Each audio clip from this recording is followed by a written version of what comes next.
British കപ്പലിന് രക്ഷകരായി Indian നാവികസേന.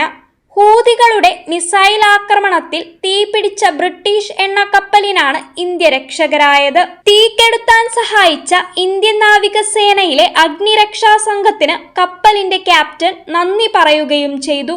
ശനിയാഴ്ച രാത്രിയാണ് ഏദൻ കടലിടുക്കിൽ വെച്ച് ബ്രിട്ടീഷ് ചരക്കു കപ്പലായ മാർലിൻ ലുവാൻഡയ്ക്ക് നേരെ മിസൈൽ ആക്രമണമുണ്ടായത്. കപ്പലിൽ 22 ഇന്ത്യക്കാരും ഒരു ബംഗ്ലാദേശി പൗരനുമാണ് ഉണ്ടായിരുന്നത്. ആക്രമണത്തിനു പിന്നാലെ ഇന്ത്യൻ നാവികസേനയോട് സഹായം അഭ്യർത്ഥിച്ചു. ഇന്ത്യൻ നാവിക യുദ്ധക്കപ്പലായ INS വിശാഖപട്ടണം സഹായവുമായെത്തി.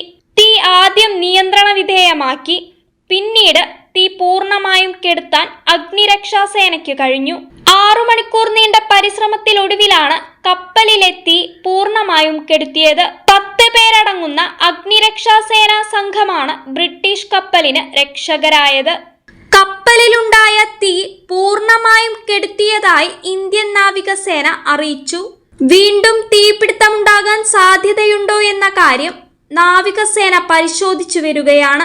UK ആസ്ഥാനമായി പ്രവർത്തിക്കുന്ന കമ്പനിയുടെ ഉടമസ്ഥതയിലുള്ള മാർലിൻ ലുവാൻഡയ്ക്കു നേരെയാണ് ജനുവരി 26-ന് ആക്രമണമുണ്ടായത്. യമനിലെ ഹൂതി വിമതരാണെന്ന് US സെൻട്രൽ കമാൻഡ് പറഞ്ഞു. ഇസ്രായേൽ ഹമാസ് സംഘർഷത്തെ തുടർന്ന് ചെങ്കടലിലൂടെ സഞ്ചരിക്കുന്ന ചരക്ക് കപ്പലുകളെ ഹൂതി വിമതർ ആക്രമിക്കുകയാണ്.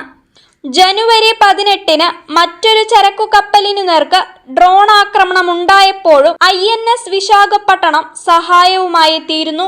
21 ഇന്ത്യക്കാരുമായി ലൈബീരിയൻ ചരക്കു കപ്പലിനു നേരെയും 2023 ഡിസംബർ 23-ന് ഡ്രോൺ ആക്രമണം നടന്നിരുന്നു.